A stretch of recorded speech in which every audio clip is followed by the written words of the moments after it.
Assalamualaikum warahmatullahi wabarakatuh. Waalaikumsalam warahmatullahi wabarakatuh. Subhanallah walhamdulillah wa la ilaha illallah wallahu akbar wa la hawla wa la quwwata illa billahil aliyyil azim. Bismillahi masyaallah la yasuqul khaira illallah. Bismillahi masyaallah la yasrifu su'a illallah. Bismillahi masyaallah ma kana min ni'matin fa minallah. Bismillahi masyaallah la haula wa la quwwata illa billahil aliyyil azim. Alhamdulillahilladzi ahyana ba'dama amatana wa ilaihin nusur. Alhamdulillahilladzi radda alaina ruhina wa afina fi kulli jasadina. Allahumma shalli ala sayyidina Muhammad wa ala ali sayyidina Muhammad. Assalamu alayka ya Rasulullah, assalamu alayka ya Habiballah. Asyhadu an la ilaha illallah wa asyhadu anna Muhammadar Rasulullah. Kita awali kajian gerakan sholat subuh berjamaah pagi hari ini dengan sama-sama melantunkan sholawat kepada Nabi Sallallahu Alaihi Wasallam, mengambil barokah, membuat tali hubung dengan Nabi Sallallahu Alaihi Wasallam. Sama kita. Sallallahu ala Muhammad. Sallallahu alaihi wasallam. Sallallahu ala Muhammad. Sallallahu alaihi wasallam. Ya Nabi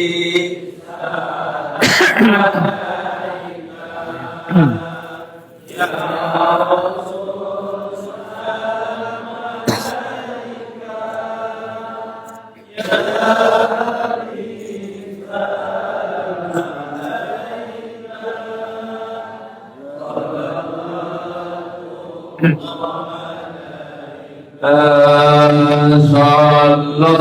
Sallallahu ala Muhammad Sallallahu alaihi wasallam Sallallahu ala Muhammad Sallallahu alaihi wasallam Ashraqal badru Fatafat minul quduru Mithla husnika ma ra'ayna Qattu ya wajha sururi Sallallahu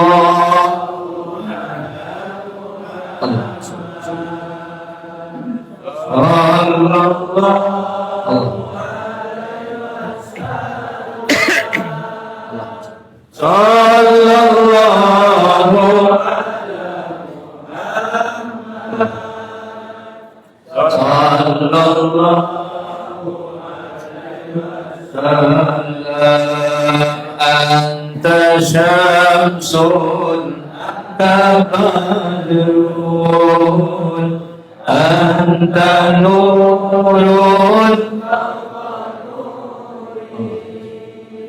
Anta iksiru wa wali Anta misbahus suduri Sallallahu ala Muhammad Sallallahu alaihi wasallam Sallallahu ala Muhammad Sallallahu alaihi wasallam Allahumma salli wa sallim وبارك عليه وآله. Yang kita hormati dan muliakan para guru kita, orang yang ikhlas memberikan pendidikan, bimbingan, arahan kepada kita, baik guru sewaktu kita SD, SMP, SMA, baik guru yang sifatnya informal ngajar kita di rumah, atau guru juga yang mengajar kita di masjid, di surau, yang membimbing kita semua agar tahu mana yang benar, mana yang salah, agar tahu jalan hidup kita ini mau kemana, agar tahu kita apa bekal yang harus disiapkan. Melalui lisan para guru kita diingatkan. Sungguh beruntung kita masih punya guru, maka kewajiban kita secara lisan selalu mendoakan mereka, secara perbuatan selalu memuliakan dan menghormati mereka. Karena tidak ada keberkahan dari sebuah ilmu kalau tidak ada keridhaan dari seorang guru.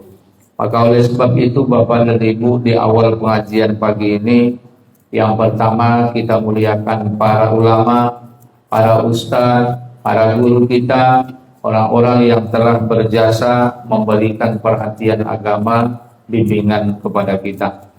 Kemudian yang kita hormati dan muliakan para umarok, para pemimpin kita, mulai dari tingkat RT sampai kepada tingkat desa, sampai kepada tingkat presiden.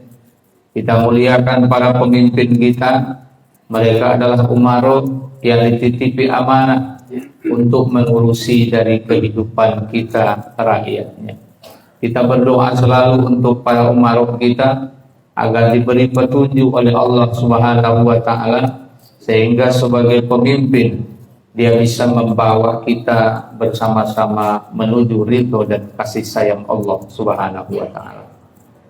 Selanjutnya yang kita hormati dan muliakan bapak-bapak, ibu-ibu, keluarga kami semuanya, jamaah gerakan sholat subuh berjamaah Pasir Pangarayan. Tepatnya subuh ini 5 November kita adakan di Masjid Ar-Rahman, Simpang Tangun, arah ke RSUD. Nabi Muhammad itu punya kesedihan, Nabi Muhammad itu punya pemikiran, Nabi Muhammad itu punya kepedulian. Semuanya tertuju bagaimana umat ini tak ada yang masuk neraka Allah Subhanahu wa Ta'ala. Bagaimana umatnya bisa selamat dunia dan selamat akhirat. Sebagai naib Nabi, pengganti Nabi, bukan jadi Nabi, tapi penerus perjuangan Nabi. Maka sangat wajar kalau kita semua saya ajak, ayo kita menjadi orang-orang yang punya kerisauan seperti kerisauan Nabi kita Muhammad Sallallahu Alaihi Wasallam. Kalau boleh saya tanya dengan ibu-ibu, sering dengan pengajian, apalagi ibu-ibu ini paling hobi ngaji. Alhamdulillah paling hobi ngaji. Bapak-bapaknya juga paling hobi ngopi. Betul kan? Kalau bapak hobi ngopi, kalau ibu-ibu hobi ngaji. Alhamdulillah. Saya tanya ibu-ibu, apa yang disebut Nabi di akhir-akhir kewafatan beliau? Apa? Oke, kita ambil itu. Yang pertama, Nabi menyebut umatku, umatku, umatku. Bahasanya ummati, ummati, ummati. Timbul pertanyaan, kenapa ucapan itu yang diucap Nabi terakhir? Apa sebabnya? Risau. Risau.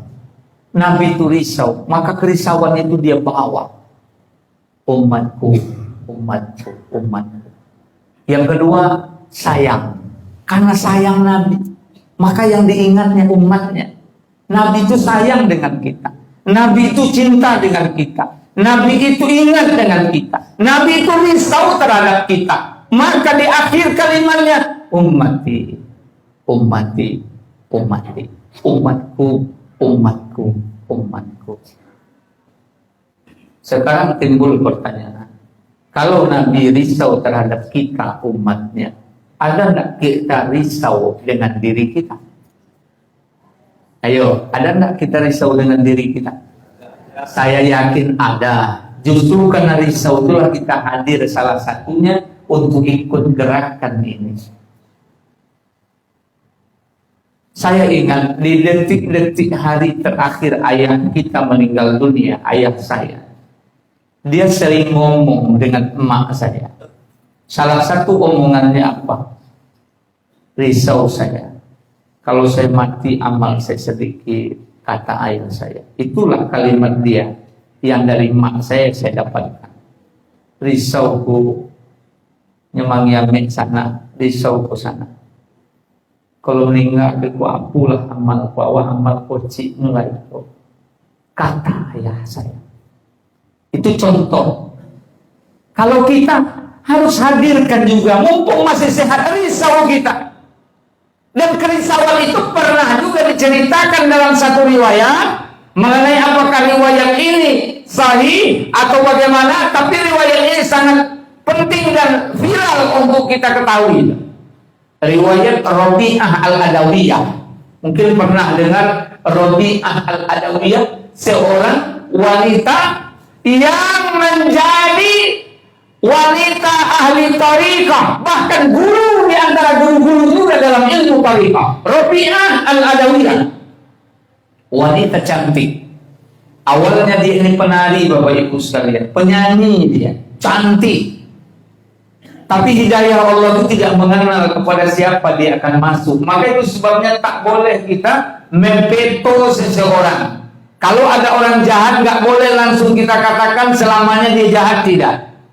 Kalau orang itu baik, kita juga tidak bisa berbangga bahwa dia akan sampai baik, itu kan? Karena kita berada di dalam qudratullah, kita berada di dalam qadarullah, kita berada di dalam ketentuan Allah. Maka tidak boleh memvonis dan tidak boleh putus asa. Itu harus diingat. Ada anak kita nakal, kita tidak boleh putus asa dan tidak boleh memvonis. Tapi apa? Di sana ada motivasi optimis. Jika Allah ingin merubah dia, maka pasti dia berubah. Tugas saya adalah membuat jembatan perubahan untuk dia, yaitu saya cakap dengan dia, saya beritakan dengan dia, saya ambil tangannya, saya ajak dia, saya ingatkan dia, sehingga datang hidayah Allah kepada dia. Ingat, orang Islam bukan memvonis.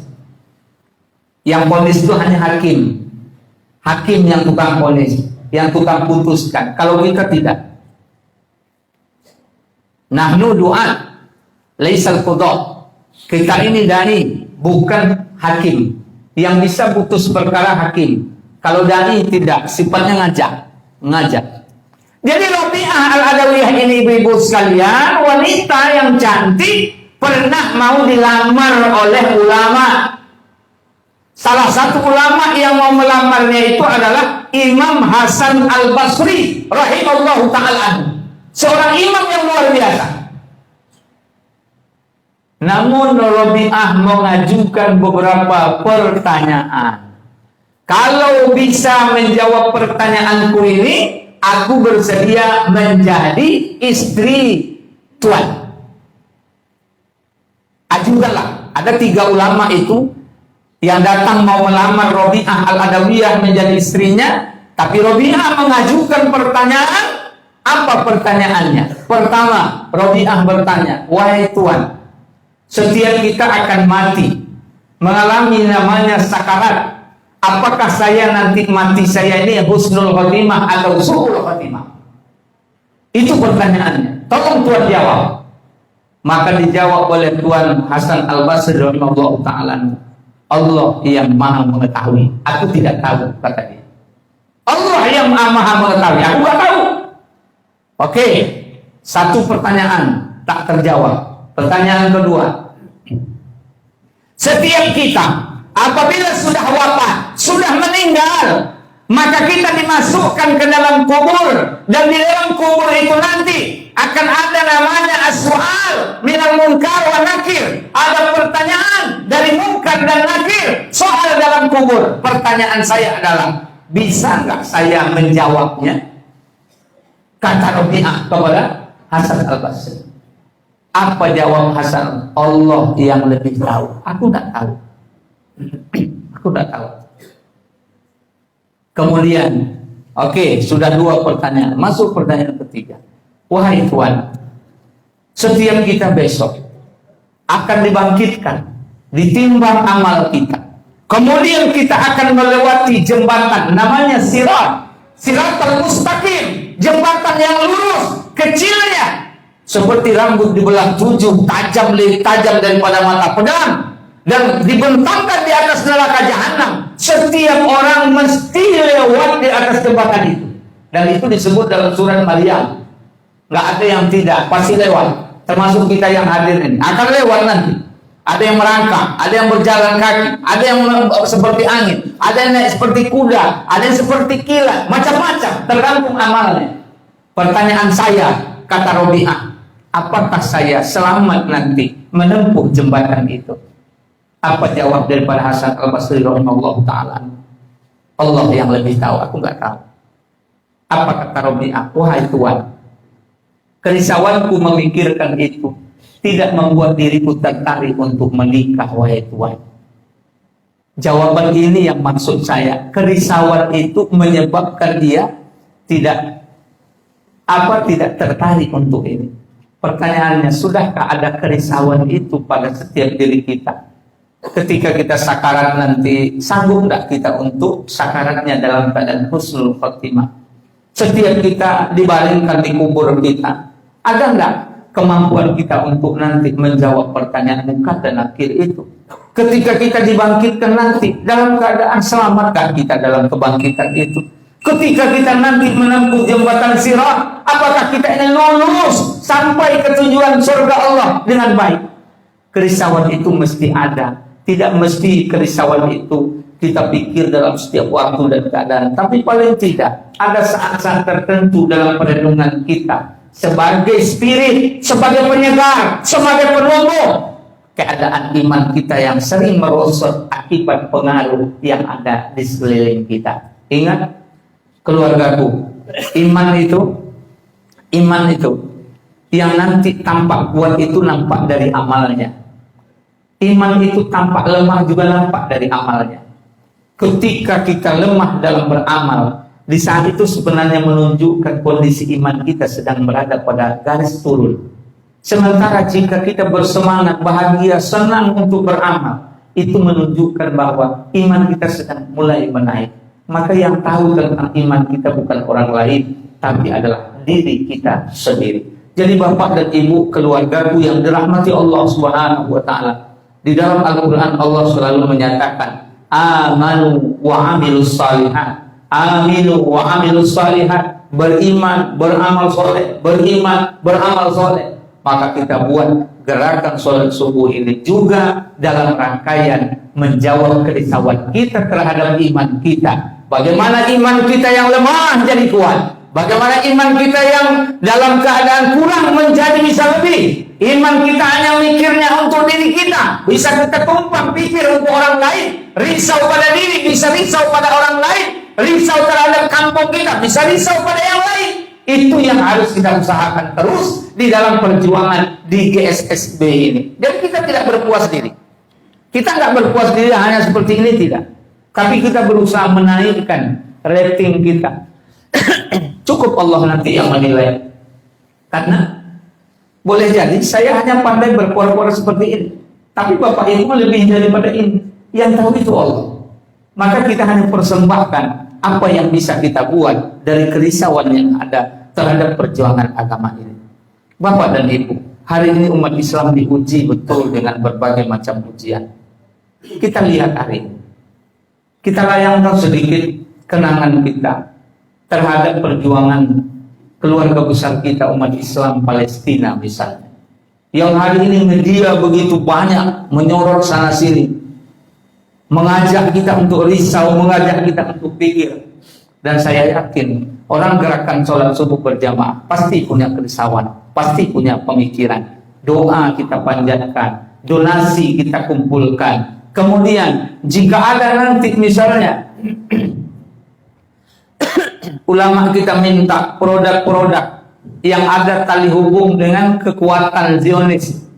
Sebenarnya produk-produk itu Bapak Ibu sekalian, produk-produk yang dipesan para ulama yang di situ ada nilai membantu Zionis itu sebenarnya adalah langkah efektif mematikan kekuatan daripada musuh dalam menghantam di sana. Memang kalau sekilas sepertinya nggak ada reaksi, tapi sesungguhnya itu kalau dibuka nanti di pakar ekonomi dan juga di perbincangan bisnis, itu mereka kalang kabut luar biasa. Tapi kalau mungkin untuk kita lihat apalah, cuma sekedar produk yang ini gitu, apalah, nggak ada daya saing, ternyata berpengaruh besar terhadap kekuatan mereka. Maka berbagai kalangan dari ulama-ulama kita, baik di Timur Tengah, baik itu misalnya di Asia, Malaysia, Thailand, bahkan Indonesia, meminta kepada kita minimal kita kurangi kekuatan mereka untuk menghantam saudara-saudara kita di Palestina sana. Dengan apa? Doa, dengan donasi, dengan mengurangi belanja. Kalau tidak bisa menghentikan mengurangi belanja terhadap produk-produk yang ada tali hubung dengan mereka, ganti dengan produk yang ada tapi tidak ada tali hubung dengan mereka. Bahkan pernah saya baca fatwa dari almarhum Dr. Yusuf Al-Qardawi bahwasanya Anda membeli produk yang ada tali hubung dengan Zionis itu sama dengan membeli sebutir peluru yang Anda siap tembakkan kepada saudara Anda di Palestina. Itu pernah saya baca. Sama, membeli produk mereka sama dengan membeli sebutir peluru yang Anda tembakkan kepada saudara Anda di sana. Karena daya kekuatan mereka beli senjata, suplai makanan, suplai logistik dan lain sebagainya. Ada tali hubung dengan ekonomi, sedangkan cantolan ekonomi mereka terhadap umat Islam sebagai pangsa pasar yang paling banyak berbelanja dan membuat mereka punya kekuatan. Bapak dan Ibu yang dirahmati Allah, kembali kepada pertanyaan Nabi, apa tadi, ucapan Nabi tadi. Nabi risau terhadap umatnya, maka kita risau terhadap diri kita, dan mari kerisauan itu kita waris pula kerisauan pada yang lain. Kerisauan apa? Kerisauan bagaimana supaya kita selamat dunia, selamat akhirat. Bagaimana masjid-masjid kita yang agak sunyi dan senyap mulai diramaikan oleh orang-orang yang hadir ke sana. Bapak dan Ibu, keluargaku yang dirahmati Allah Subhanahu wa taala. Kemudian yang kedua, terakhir, Nabi mengucapkan apa? Ittaqis shalah, ittaqis shalah, ittaqis shalah. Kalau bahasa kitanya adalah jaga sholat, jaga sholat, jaga sholat. Mudah-mudahan nasihat Nabi di kalimat-kalimat akhir beliau mau wafat ini terngiang di telinga, selalu kita usahakan bagaimana menjaga sholat kita.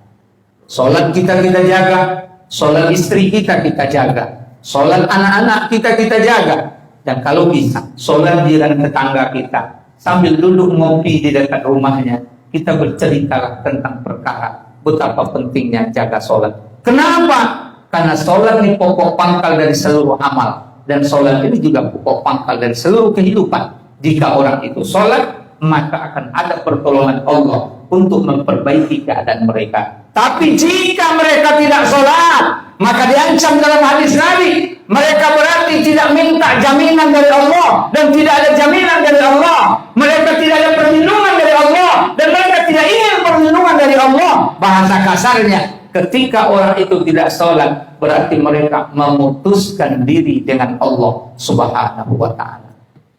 Bapak Ibu, hari ini kalau kita putus dengan seseorang, betapa kita ini sudah mulai menderita. Apalagi orang itu, orang yang bertanggung jawab dalam kehidupan kita. Putus hubungan kita dengan Pak RT, payah administrasi urusan kita. Putus hubungan dengan masjid, imam masjid, payah hubungan kita yang ada kaitan dengan masjid. Putus hubungan kita dengan pemerintah, segala seluk-beluk agak sulit kita. Bagaimana kalau putus kita dengan Allah? Kalau itu direnungkan, susah kita dibuatnya. Maka Bapak dan Ibu, keluarga saya yang saya cintai karena Allah Subhanahu wa taala, mari kita jaga sholat kita. Sebagaimana nasihat daripada Luqman kepada anaknya, ya bunayya aqimis sholat, wahai anakku sayang, dirikanlah sholat. Itu pesan Luqman kepada anaknya. Hari ini kalau kita hitung-hitung, banyak keluarga yang tidak sholat, dan mudah-mudahan bukan keluarga kita. Dan jika ada yang tak sholat, kewajiban atas kita untuk mengajak mereka mau sholat berjamaah. Inilah yang dapat sebagai kajian kita pagi ini, mewarisi kerisauan Nabi dalam hidup kita. Wahai keluargaku, jamaah gerakan sholat subuh berjamaah. Kalau hari ini kita sanggup hadir, maka ke depan kita usaha menghadirkan orang yang belum hadir. Kalau hari ini kita sudah sanggup sholat, kita ajak keluarga yang terdekat dengan kita supaya mereka sholat. Kalau hari ini kita risau terhadap keadaan kita, mari kita risau juga terhadap keadaan orang yang di luar diri kita. Insya Allah, sesuai dengan tingkat kerisauan akan lahir sebuah perhatian dan pengorbanan. Disitulah nanti datangnya nusratullah, yaitu pertolongan Allah Subhanahu wa ta'ala. Melalui kajian pagi ini, malam ini malam ke-7 dari almarhum ayah saya, maka secara resmi saya tidak bisa datang berkunjung ke rumah Bapak Ibu satu persatu. Jika ada waktu, karena posisinya mungkin masing-masing ada kesibukan. Jika ada waktu, ini undangan resmi saya kepada Bapak Ibu untuk hadir malam ini doa bersama di rumah ayah di Tanjung Belit, yakni selesai sholat isya seperti biasa. Atas kehadiran Bapak Ibu, sebelumnya saya mengucapkan terima kasih yang sebesar-besarnya. Mudah-mudahan Bapak Ibu bisa menghadirinya. Ini yang dapat kami sampaikan. Sebelum kita tutup, mari kita sama-sama semangatkan diri kita. Takbir! Bukan takbir dong. La ilaha illallah. Ayo, la ilaha illallah. La ilaha illallah. Muhammadur Rasulullah. Astaghfirullah Rabbal baraya. Astaghfirullah minal khotoya.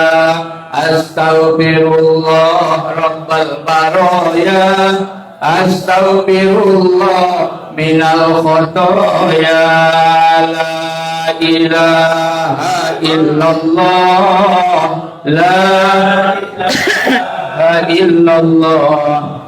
La ilaha illallah Muhammadur Rasulullah. Salatullah salamullah ala toha lillah. Salatullah ala yasin billah. Tawassalna wabil hadi ulillah. Tawassalna bismillah wabil hadi rasulillah wa kulli mujahidin lillah bi ahlil badari ya Allah. Salatullah